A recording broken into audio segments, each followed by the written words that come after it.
Hello and welcome back to SCAN is Here to Help podcast.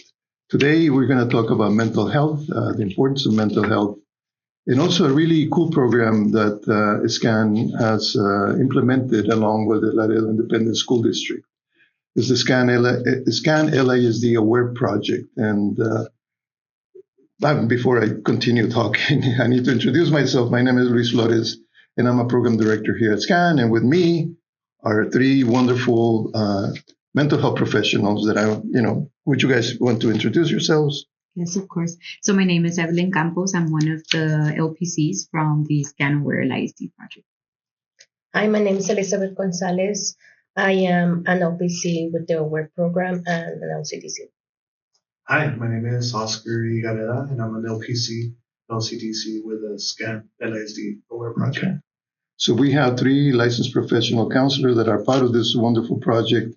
And I think it is important that we talk briefly about mental health.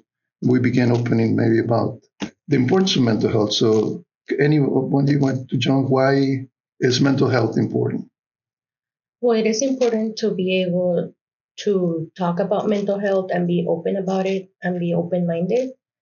Mainly especially when someone is very young, because if mental health is not addressed, it can actually affect their upbringing, the way that they grow up, and the issues, how they relate to other people, how they interact, how they feel, and what they may do or act upon if they actually get triggered by something. So it's very important to, even as an adult, once you feel like you identify, like, you know what, I need help, not to be afraid to do it, so that you're able not to continue the pattern into your future kids, your kids, family members, and things like that. You agree, Oscar? Do you want to add? Yeah, actually, I think, unfortunately for our culture, we don't really put emphasis on mental health, right? Mm-hmm. Sometimes we don't even pay attention to our physical health as well, right? But the way I would teach my kids at school and the way I would talk to the parents is, if you break a leg, if you break an arm, you're not going to just push it aside and continue for the day, right? You're going to have to go to the hospital. You're going to see a doctor. And it's the same thing with our mental health, right? If we're dealing with anxiety, stress, depression, it would be very beneficial to talk to somebody about our struggles. And then when we talk about mental health, usually we talk about mental health disorders, but I think we talk about mental health in a continuum, right? So then some people may not have an identified mental health disorder, but they still, their mental health is impacted. So I don't know if you guys want to add a little bit about it, because I think the idea is that only if I have anxiety or depression, then I need to talk to somebody. But sometimes we're going through rough times in life. Yeah, I know that a lot of people think, like, they'll say the statements and gonna actually say the way that they have said it. Yo no estoy loco, I'm not crazy. So where do they need to go? But in reality, like you were mentioning, sometimes we do need someone to be able to process things with, for example, grief. Grief is one of them that can lead into other things if not resolved properly. Yeah. You want to add something? Yeah, of course. It makes sense. A lot of people, when they think of mental health, they think of a disorder, diagnosable disorder. Exactly. There is something wrong. It's not always the case. I feel like everyone goes through something, and very similar, like Oscar, I have a way of posing mental health for my clients and their parents. And the way that I like to tell parents is, think about mental health as a way to get better at something. There's nothing wrong with you. There is just a skill that maybe needs work, a skill or two. Yeah. So you come in, we work towards something to get better at something. I feel like that poses a more positive perspective rather than there's something wrong with me. And that's how a lot of the time I'm able to convince parents and be a little bit more open-minded about mental health. Yeah, because when the idea about something's wrong with me implies, I guess, some kind there's of, a problem. And in fact, sometimes we just need a little bit of support. Yeah. Right. And Oscar, you talked about something about physical health, and we have this idea that mental health and physical health are kind of disconnected. I don't know if you guys want to talk about that a little bit. No, they're definitely connected. That's right. Yeah. Yeah, and that's one of the things. If, like, for example, stress, the most simple one, right? The most universal one. If is left unchecked, it's gonna pour over into our physical health. If it becomes long term, it could become into like depression, anxiety, and so on and so forth. And so, like, for example, I know that when I get stressed, the way I know I'm stressed is that my eye starts twitching, a physical reaction. And so, yeah, it's definitely connected. Mental health will start pouring into our physical health and the way that we feel, Oscar.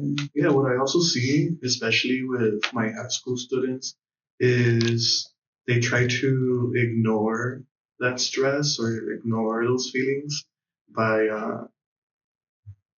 doing comfortable things for them, right? But what I mean by comfortable, I mean like doom scrolling, right? Or just staying at home, which unfortunately we're not really focusing on, what's making us feel like that. We're just trying to ignore that. And that doesn't help if we're just staying in our house, in our room, doom scrolling, rotting in bed. Right? Yeah. Yeah, I think that's important to point out that there are some behaviors that we can pay attention to that may let us know that this kid or this adolescent may need some support. And you're talking about kind of using screens as a way to disconnect with what's really happening with you. And so, what are the dangers? And I'm not really talking about screen time, which eventually we can touch on it.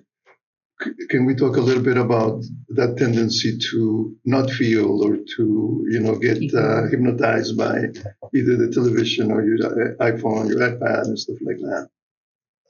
I think it has to do with the fact that none of us like to feel uncomfortable at all.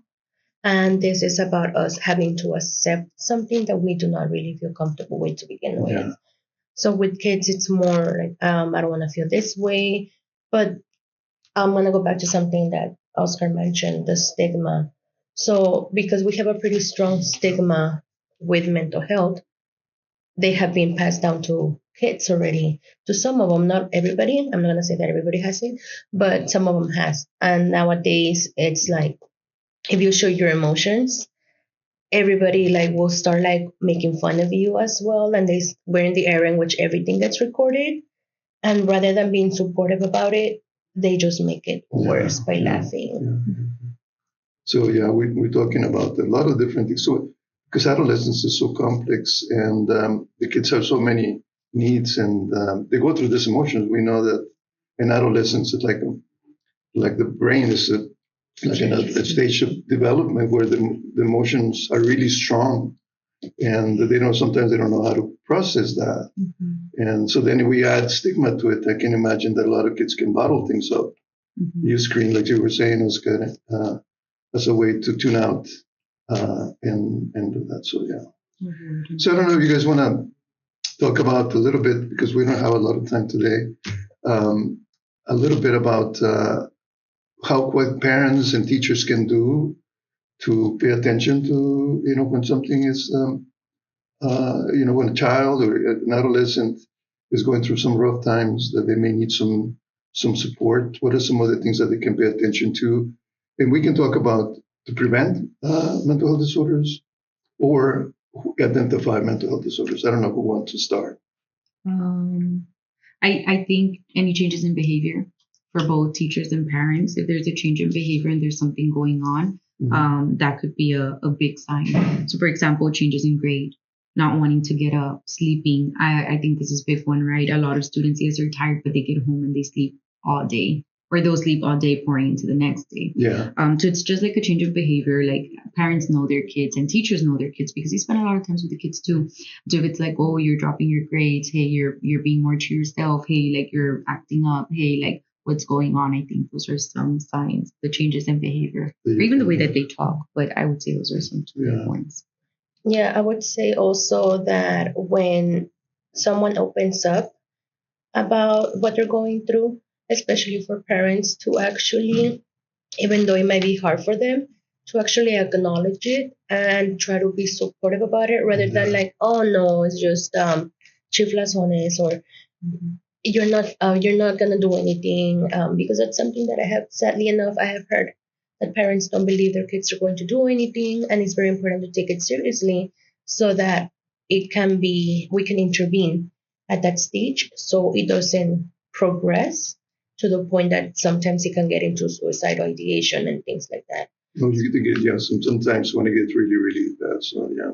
Mm-hmm. That's good. I think what Evelyn and Elizabeth said is true, right? That's important. But also as parents, and I'm speaking right now as a parent, is modeling, right? Modeling is important. And what I mean by that is modeling to my children that it's okay to have feelings. It's okay to feel stressed. It's okay to feel tired. It's okay to feel mad, sad, right? But then also modeling, okay, what can I do to cope with that, right? Yeah. Might be having a movie night with my family. Might mean let's go for a walk around the park, right? Might mean let me sit down and talk to my children and tell them why I'm feeling like this and how are you feeling? How are you doing today? Yeah. And I'm thinking about a lot of times adolescents don't want to talk about stuff, and but it is in those times I think that parents, like you said, need to spend more time with them. Sometimes maybe talking is not as important as showing that the kid is important to you, and they would be doing activities, paying close attention to what they're doing, do activities together, start a conversation, things like that. Again, maybe my son doesn't want to talk to me, but let's go walk the dog around the park, right? Yeah. Let's go cut the grass. Let's do something instead of just having him play video games, have him be on the phone out of the way because I'm also stressed, right? Let's do something. Yeah.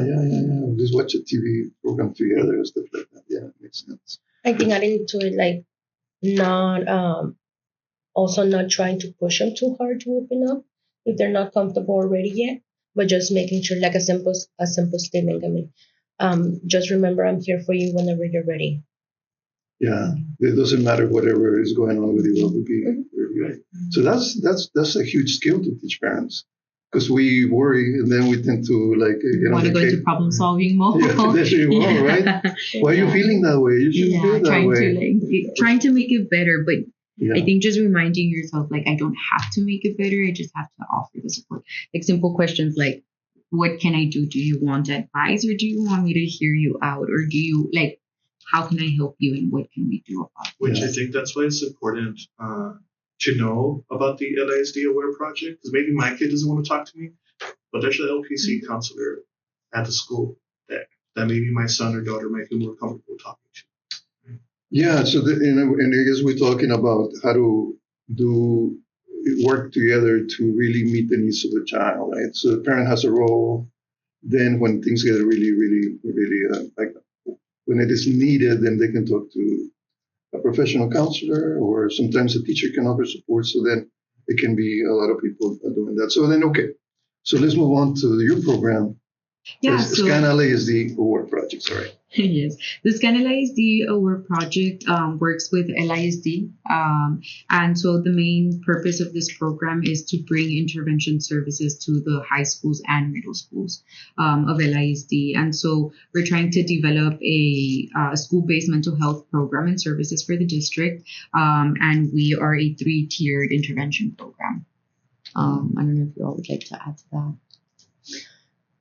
So besides the counseling we do based on the 3 tiers, we do have someone in the first tier that provides training such as a mental health first aid, psychological first aid, and that's not just for the teachers and staff.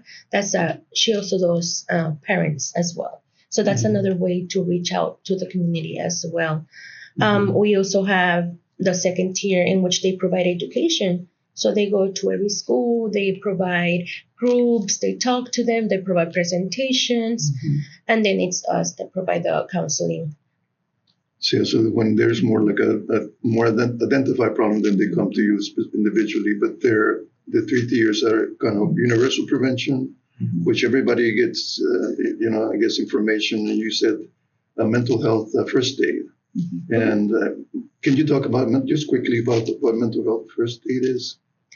That one basically provides, they give them information about what to do in case of an emergency. Like, let's say there was a fire, like how do we need to act fast? how to help a child in stress at that moment.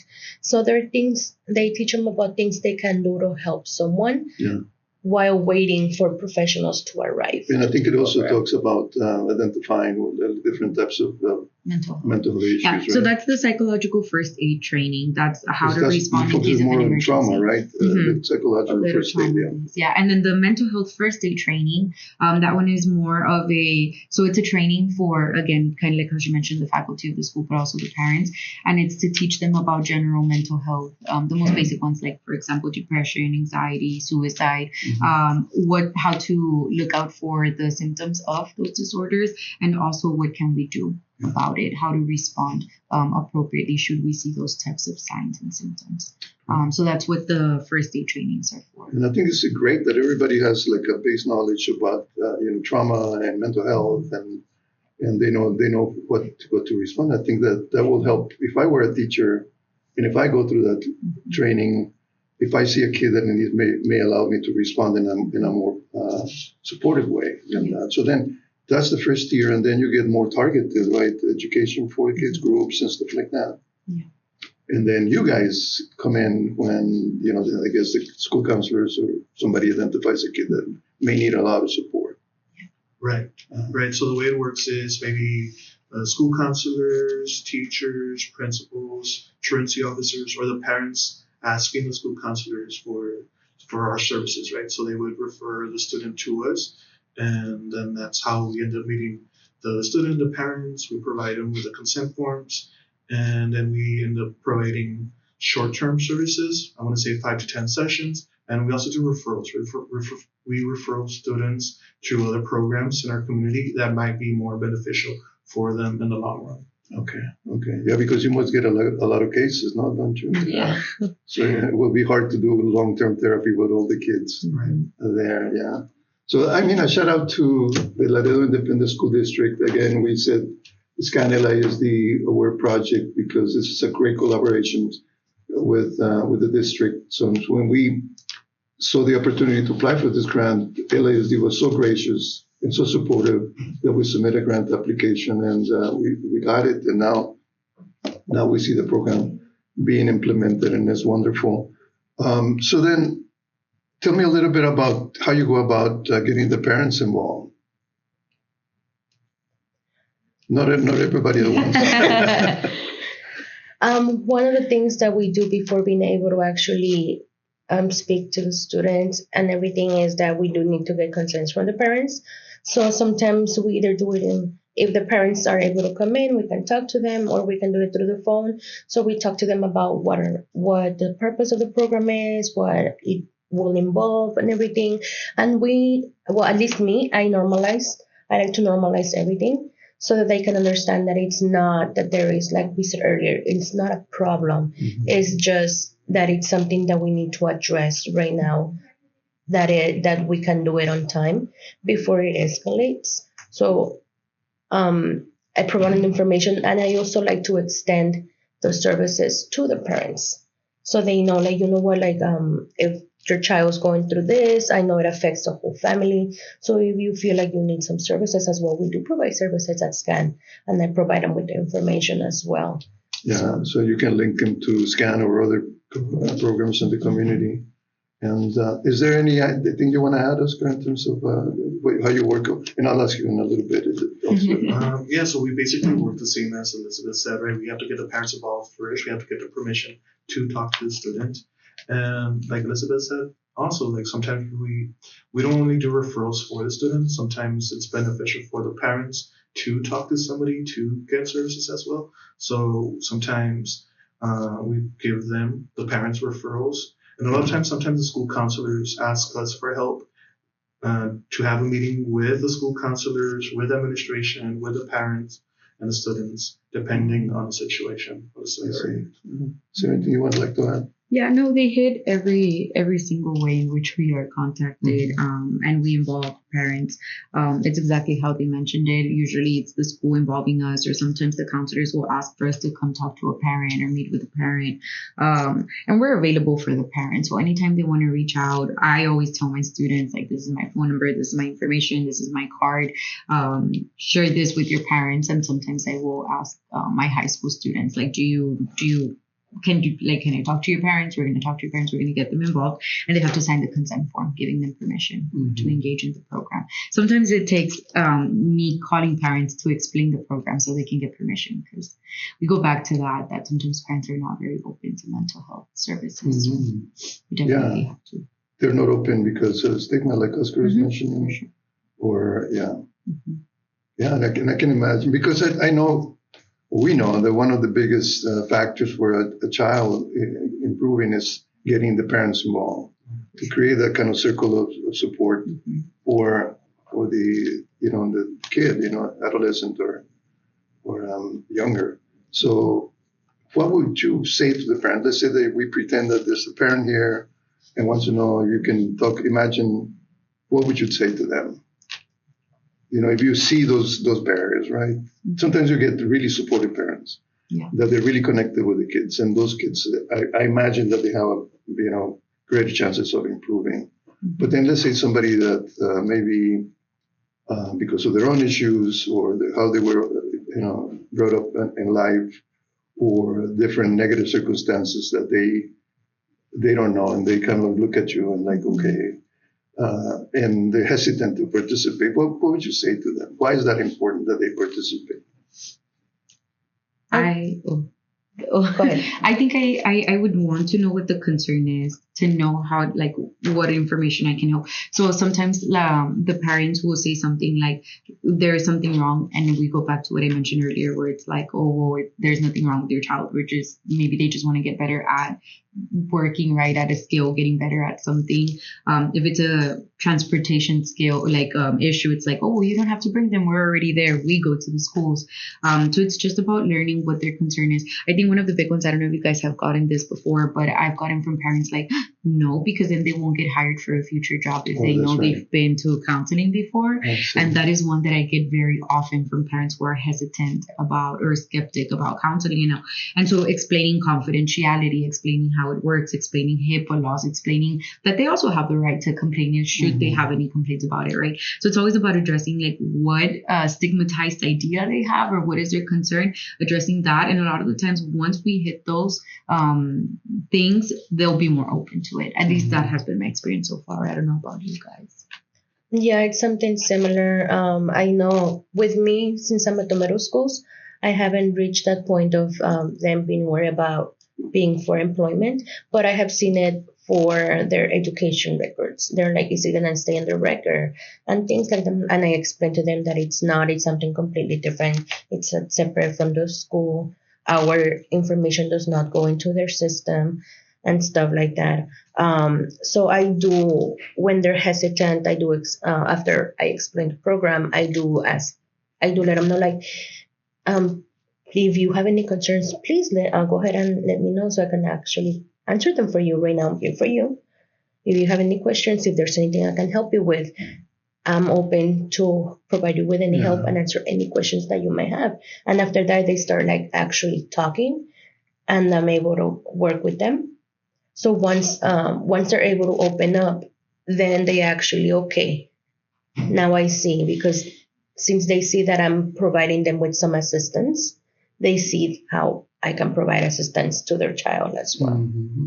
So basically, stigma is basically the main issue. Is it going to affect my child later on, or they're going to think something's wrong with my kid, or Oscar, what would you say? Tell a parent that you're working with, and you want them to understand what's going on with their kid and help them out.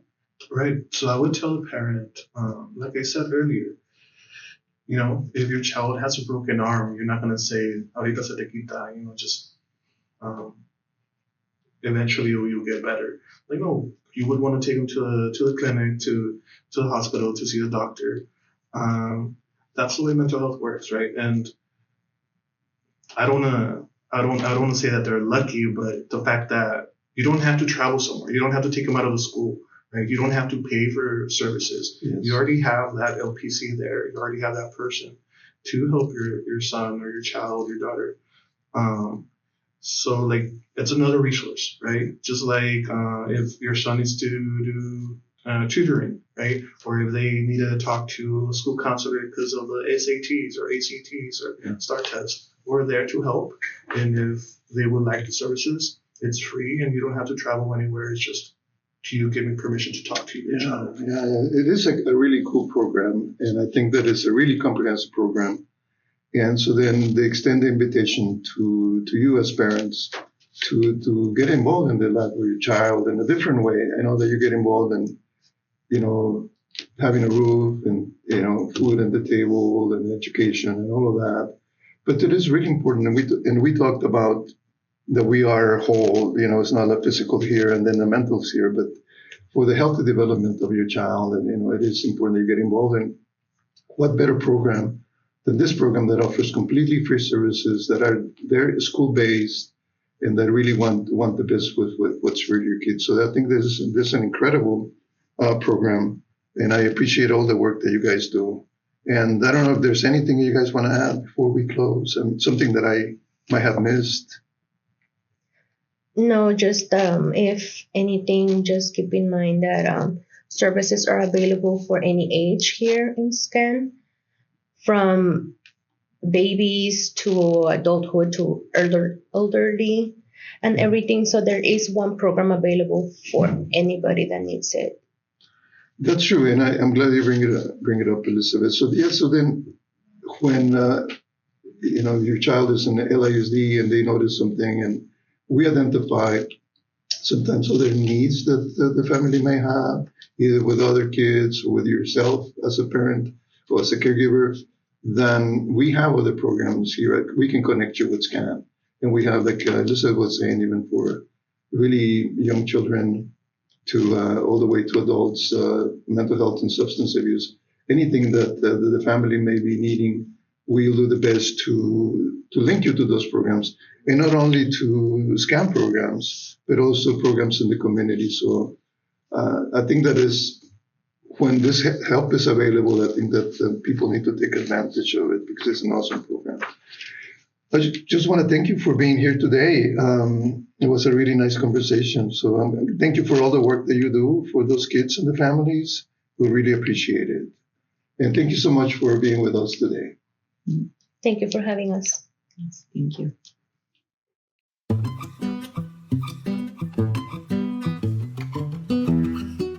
Hola y bienvenidos al podcast de SCAN. SCAN está aquí para ayudar. En estos podcasts hablamos de diferentes programas que benefician a la comunidad. En este caso vamos a hablar de un programa muy interesante, muy comprensivo, que está hecho en colaboración con el Distrito Escolar de Laredo Independent School District. Es una gran colaboración que hemos logrado a través de fondos federales de implementar este programa en las escuelas del Distrito Escolar de Laredo. Y el programa es acerca de salud mental. Hola, mi nombre es Luis Flores y yo soy un director de programa aquí en SCAN y estamos aquí con 3 profesionales de salud mental. ¿Me gustaría presentarse? Sí, claro. Mi nombre es Evelyn Campos, soy una de las consejeras para el programa SCAN-LISD AWARE Project. Hola, mi nombre es Elizabeth Gonzalez, soy una de las consejeras profesionales con licencia para sustancias con el programa también de AWARE. Hola, buenos días, me llamo Oscar Higareda y yo también soy un consejero con SCAN-LISD AWARE Project. Así, el programa se llama AWARE, SCAN-LISD AWARE Project.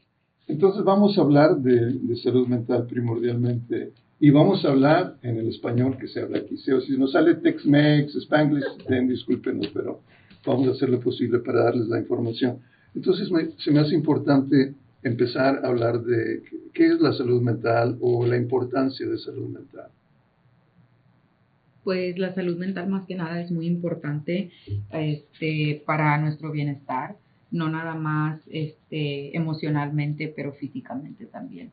Entonces es algo que se debe de tomar con mucha importancia.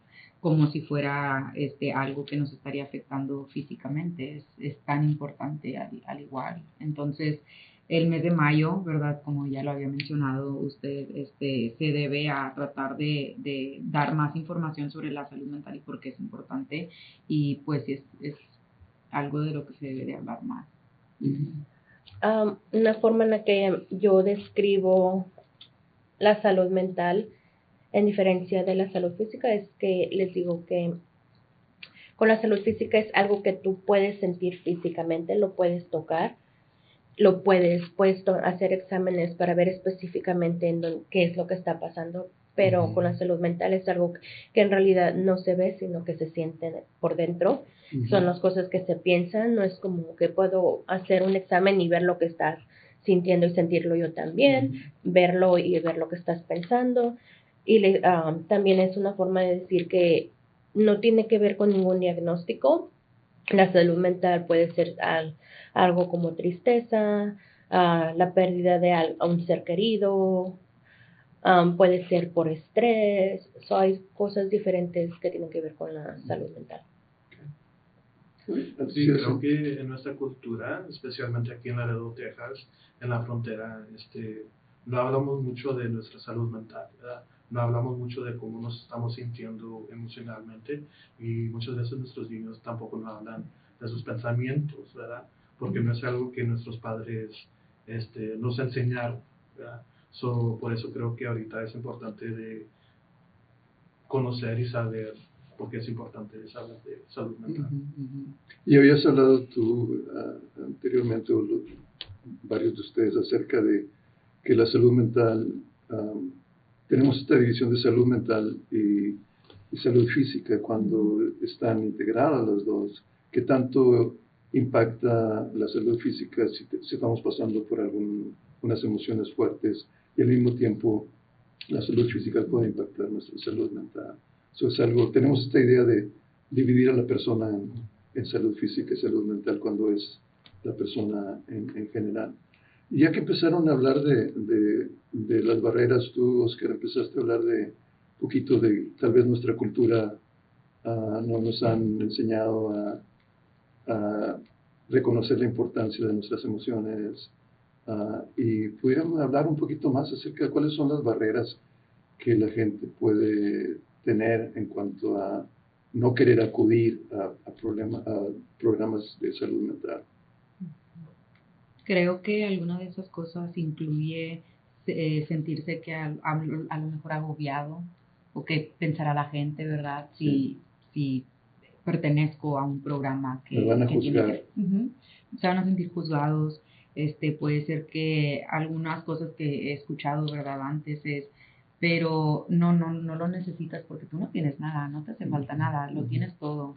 Por ejemplo, pensamientos de suicidio, pero ¿por qué piensas así? Pero ¿por qué estás deprimido si tienes todo? Si te queremos, tienes a tus papás. Entonces, no es, creo que una de las cosas es sentirse como que a lo mejor los van a juzgar o sentir que no es necesario porque no hay nada malo conmigo. Entonces, son una de las cosas que sí se ven cuando es parte de nuestra cultura, ¿verdad? O que estamos locos o que no lo hagas, no lo necesitas. Cierto. Pero pues hay otra manera de ver las cosas y no nada más quiere decir que hay un problema, sino que a lo mejor queremos platicar con alguien, tener algún tipo de apoyo que no encontramos en algún otro lugar para poder sentirnos mejor. Y cuando vimos salud mental, ¿no? Mucha gente dice, oye, yo no estoy mal, yo que en lugar de ver que es algo positivo, ¿no? Siempre se menciona como en algo negativo. Algo que me gustaría agregar de esto claro. Es que en nuestra cultura vemos las cosas como muy normales, que en realidad sí son normales, pero es importante diferenciar lo que es normal, que le puede pasar a cualquier persona, pero entender que aunque sea normal es algo que es muy importante hablarlo y no nomás mantenerlo, porque siempre tenemos en la cultura la tendencia de que todo lo que pasa se queda en la casa, no le digas a nadie, no hablas con nadie, todo está perfecto. O de que los hombres no lloran, a los niños no los dejan llorar, de que estás llorando, quieres que te dé algo de qué llorar.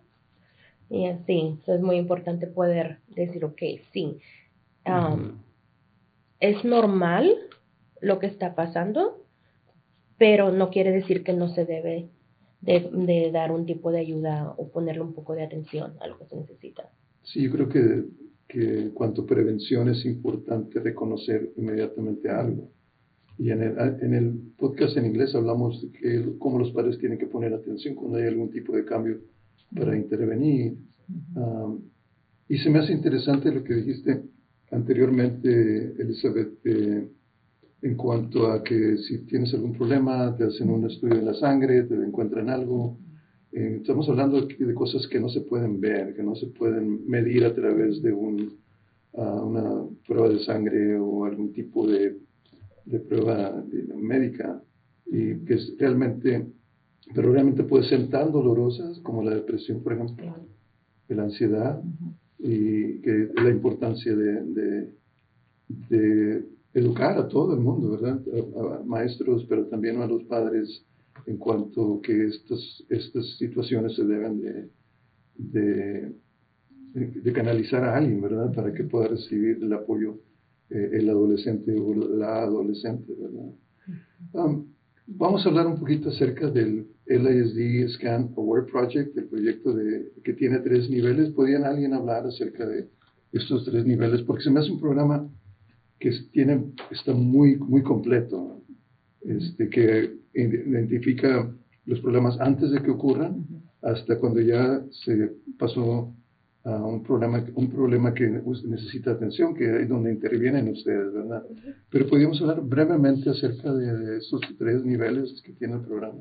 El primer nivel que tenemos es información universal, y es donde tenemos a alguien que da educación a los padres, a los trabajadores del distrito, y les dan información y entrenamientos sobre primeros auxilios de la salud mental, y también ofrece los primeros auxilios psicológicos. Estos son 2 diferentes, y también se dan oportunidades de dar presentaciones y todo para los papás y para los maestros y todos los trabajadores en general.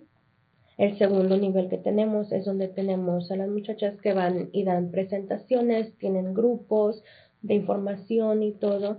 Ahí lo dan ahí mismo en la escuela con los niños, para que empiecen a aprender un poco más no nomás de la salud mental, sino también de sustancias químicas y todo.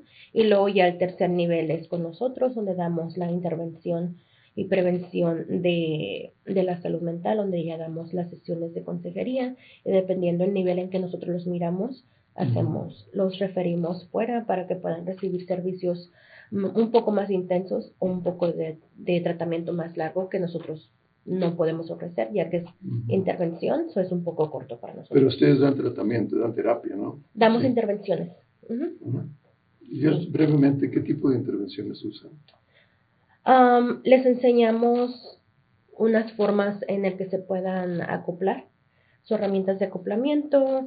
También les hemos enseñado cómo identificar lo que están sintiendo, en dónde lo están sintiendo, porque como dijimos antes, en realidad sí están conectados la salud física con la mental. Hay veces que dicen, no, es que nomás tengo un dolor de estómago, pero todo sale bien en los exámenes cuando vas al doctor. Es poner atención a qué estás sintiendo en ese momento, dónde lo estás sintiendo, y también les enseñamos en cómo estar confortables con el sentimiento que están sintiendo, ya que a nadie le gusta sentirse mal, sentirse triste, y así. Pues que tú parece que quieres decir algo. Sí, también lo que hacemos pues es como dijo Elizabeth, que enseñamos habilidades de afrontamiento, ¿verdad? Pero también enseñamos que es normal sentirnos estresados, cansados, tristes, o también tener problemas con nuestra ira, ¿verdad? Y le enseñamos a los estudiantes de cómo manejar eso, y también damos referencias a otros programas donde los estudiantes, las familias, los padres pueden ir a agarrar servicios. Y estaba pensando cuando hablaron de la ira, y estoy pensando de la irritabilidad, del coraje, la ira. A veces son síntomas también, y los muchachos que están pasando por esto usualmente se identifican como muchachos problemas, mas sin embargo puede haber algo ahí en el fondo, ¿no? Que usted pueda estar pasando con este muchacho. ¿Cómo pueden identificar el diferente rango de síntomas que los niños pueden tener. Si alguien se siente de mal humor todo el tiempo y en lugar de pensar que desde disciplina tal vez necesite hablar con alguien, ¿qué está pasando con este muchacho? ¿Verdad? Sí, lo que miro mucho en las escuelas es de que me dan, pues me dan los nombres de los estudiantes que a lo mejor tienen problemas de ir a la escuela, no quieren ir a la escuela, no quieren estudiar, no quieren participar. Muchas veces lo que miro es de que no es de que son flojos o no les importa la escuela, es de que muchas veces los niños están pasando por algo más que no hablan con sus padres, no le dicen a los maestros. Muchas veces a lo mejor están tristes o están deprimidos o algo le pasó, pero es más fácil enseñar que estoy enojado que enseñar que estoy triste. Claro, me imagino que estos muchachos o muchachas reciben mucha atención negativa. ¿Por qué no quieres ir a la escuela? Deberías ir, piensa en tu futuro. Y eso los hace que los muchachos menos quieran abrirse, ¿verdad? Y me imagino que a veces los papás, porque quieren a sus hijos tanto, creen que haciendo esto es la mejor manera, porque realmente no saben. Me imagino que ustedes pueden enseñarles a los padres una mejor, y a los maestros una mejor manera de cómo abordar a estos muchachos. Algo que yo he visto es de que hay veces que cuando ellos han intentado abrirse y nadie les hace caso, los ignoran, les dicen que no, y les dan negatividad, entonces se rebelan y dicen, bueno, pues si no me van a hacer caso, pues mejor para qué. Y se empiezan a hacer un... ¿Algo que quisieras añadir? No, creo que eso fue hitting the point. Spanglish here. No, sí, le dieron algo. El mero punto. Sí, le dieron el mero punto, sí, claro. Siento que muchas veces es más fácil decir el niño está chiflado, se porta mal, es contestón, ¿verdad? O se sale de clase, no hace caso. Es muy fácil decir eso, pero muchas veces platicando ya con los estudiantes hay algo más que está pasando. Muchas de las veces ya han tratado una o dos veces o tres veces tratar de decir que era por lo que estaban pasando y recibieron a lo mejor alguna actitud negativa, donde no se sintieron como que how do you say validate? Comprendidos, sí, donde no se sintieron comprendidos y entonces es cuando, no, pues para qué. Y como Oscar lo dijo perfecto, es más fácil enseñar enojo porque creo que dentro de la cultura mexicana, ¿verdad? Sí, ¿verdad? Es muy fácil y más normal enseñar que estamos enojados a enseñar nuestras vulnerabilidades. Sí, que sería, me siento triste, ¿verdad? Sí. Platicando con una niña le digo, que si dijeras, mamá, me siento triste y creo que eso me lleva a no querer ir a la escuela y se ríe. Dijo, yo nunca le diría eso a mi mamá. Pues no, y me la mandaron por razones de ira, enojo o que el comportamiento es muy difícil. Entonces, a lo que están mencionando. Sabemos que la irritabilidad, el coraje en cierta manera puede ser un síntoma de depresión también, sobre todo en los adolescentes. Sí. Y pienso que muchas veces somos muy injustos con los adolescentes porque los vemos crecer y pensamos ya son como adultos porque su apariencia física nos dice que nos aparentan ser ya grandes, pero en realidad apenas están desarrollando todavía. Todavía no tienen la facilidad de poder decir, entender lo que está pasando con ellos y expresarlo. Estas son habilidades que muchas veces los adultos no tenemos, ¿verdad? Entonces, ¿cómo enseñarles, ayudarles a los padres a entender estas necesidades de sus hijos? Sí, hablando de los padres, podríamos decir ustedes, si tuvieran aquí un padre, una madre presente, un cuidador, una cuidadora, ¿qué pudieran decirles? ¿Cuál es la manera de involucrarse? Porque sabemos que ellos son un factor muy importante en el tratamiento y la recuperación de sus hijos e hijas. Una de las formas es explicándoles el programa, lo que hacemos, estar abiertos a sus opiniones, lo que piensan, sus ideas y de brindarles la oportunidad de que se abran con nosotros, de que pregunten cualquier cosa que tengan en mente, las dudas que tengan y todo, y poderles proveer los mismos servicios que les damos a los estudiantes a ellos también.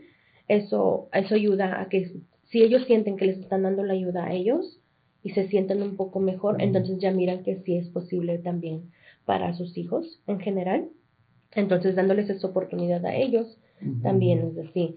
En muchos casos, lo que yo he tenido que hacer es que les doy educación psicológica también a los papás para que puedan entender de por lo que está pasando los hijos. Y así ellos se pueden entender, porque a veces que ellos piensan que estoy haciendo mal o qué es lo que pasó, porque a veces que están abiertos no entienden. Entonces ya con este tipo de educación ya pueden entender un poco mejor lo que está pasando y por lo menos por mi parte, como estoy con las escuelas secundarias, es donde están cambiando todos los niveles de las hormonas, entonces ahí todavía no están encontrándose ellos mismos. Eso es importante darle validez a los papás, lo que están sintiendo, lo que ellos miran y todo también. Sí, se me hace muy importante, un aspecto muy importante, Elizabeth, que hablas de entender si hay problemas de salud mental, claro, pero también al mismo tiempo está pasando en un tiempo donde el desarrollo es crucial, donde hay muchos cambios físicos y emocionales en los niños, y cómo ayudar a los padres a entender todos estos cambios y no interpretarlos de una manera negativa, ¿verdad? Si tú tuvieras a un padre o una madre, ¿qué les dirías? Si tuviera un papá o una mamá aquí con nosotros, yo les diría que presten atención a cualquier cambio que deben de ver en sus hijos, incluyendo la manera en la que hablan, ¿verdad? Porque puede dar una idea de qué tipo de pensamientos están teniendo.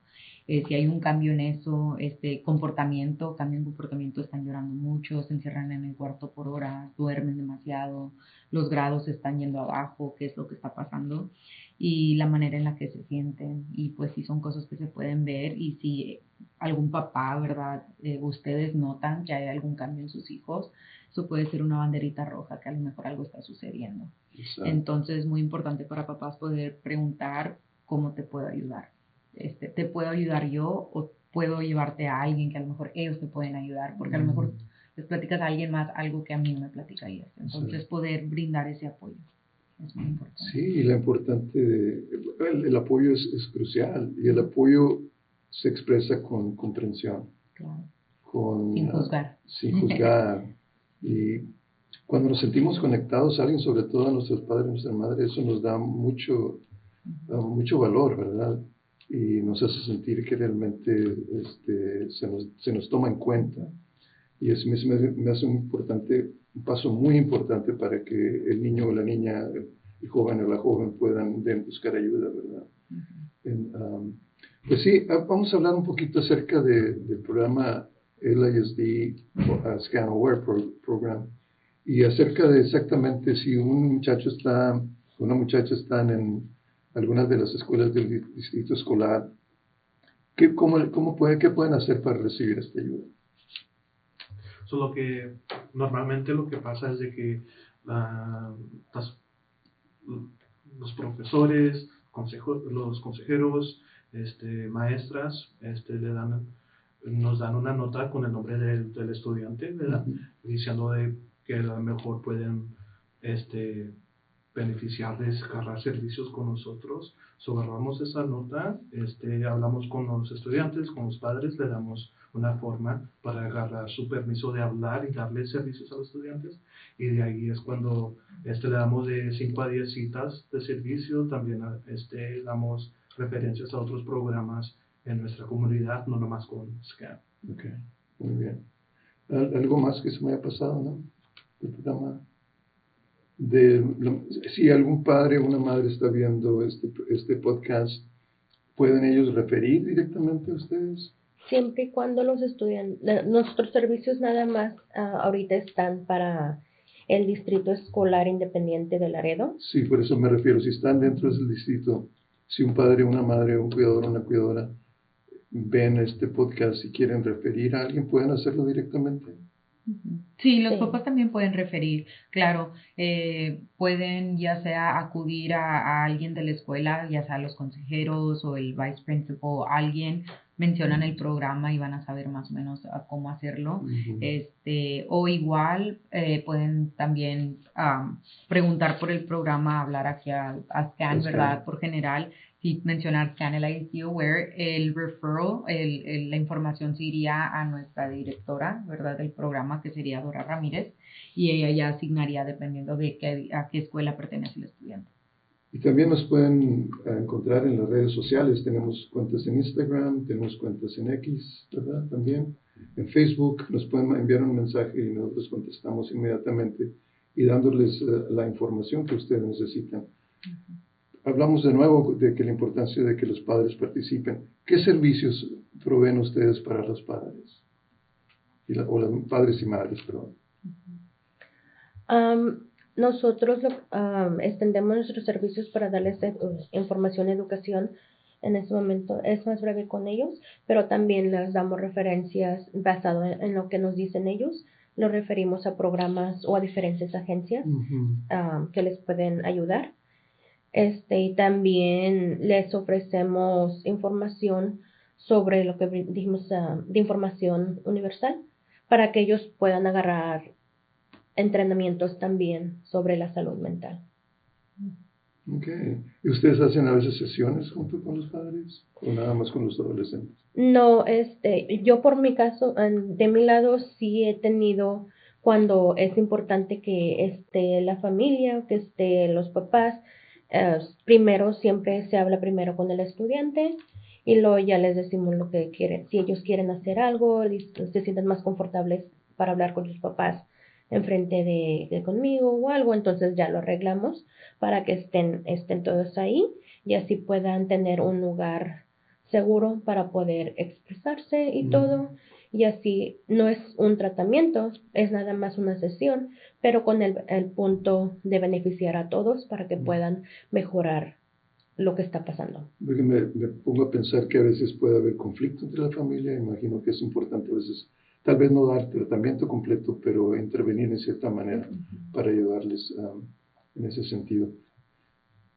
Evelyn, algo que puedes decir antes de que cerremos nuestro programa acerca del programa SCAN-LISD AWARE.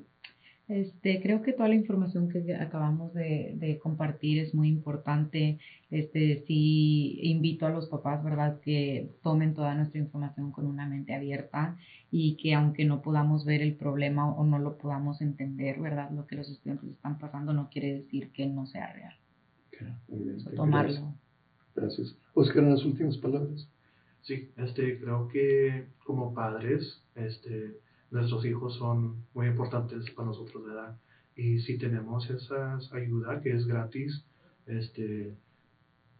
¿por qué no? ¿Por qué no agarrar esos servicios? Si están ahí. Aprovechenlos. Sí. Elizabeth, last words. No, estamos para servirles en todo lo que necesiten. Nada más tienen que levantar el teléfono, darnos una llamadita o pueden ir a la escuela y preguntar por nosotros o por las redes sociales. Sí. Y gracias por estar con nosotros. De nuevo, si usted es un padre o una madre que está viendo esto, sabemos que usted quiere a sus hijos. Yo pienso que, como decía un psicólogo muy famoso, que no hay padre que no quiera a sus hijos. A veces lo que nos falta son habilidades y esas habilidades las podemos aprender, las podemos desarrollar a través de ayuda, sobre todo de consejeros profesionales. Y si tú eres un estudiante o una estudiante de la escuela y necesitas ayuda, por favor acude inmediatamente con alguno de los consejeros. Nada más estamos en el Distrito Escolar de Laredo, pero si necesitas ayuda, por favor, acude. Creo que la información puede ser confidencial si el adolescente viene con ustedes y es importante que recibas esa ayuda antes de que pase algo más fuerte, ¿verdad? Y de nuevo, gracias por estar con nosotros. Nos despedimos y nos vemos la próxima vez. Gracias. Gracias por estar. tenernos.